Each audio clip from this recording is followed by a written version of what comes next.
Good morning সকলকে। আজকের recipe দই চিকেন। প্রথমে মাংসটাকে ভালোভাবে ধুয়ে নিয়ে ম্যারিনেট করার জন্য নিয়ে নিলাম সাদা তেল, নুন এবং গোলমরিচ গুঁড়ো। ভালোভাবে ম্যারিনেট করার পর আদা রসুনের পেস্ট দিয়ে সমস্ত কিছুটাকে ভালো করে ম্যারিনেট করে নিলাম। কিছুক্ষণ রেখে দিয়ে তেল গরম করতে দিলাম। তেল গরম হয়ে গেলে মাংসগুলো ভেজে নিলাম।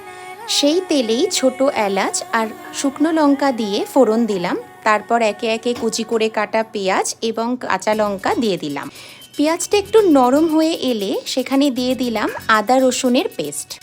ভালোভাবে মশলাটা কষে নেওয়ার পর দিয়ে দিলাম কাজু বাদাম পেস্ট। এবার মশলাটাকে ভালোভাবে কষিয়ে নেওয়ার পর চিকেনটাকে দিয়ে দিলাম।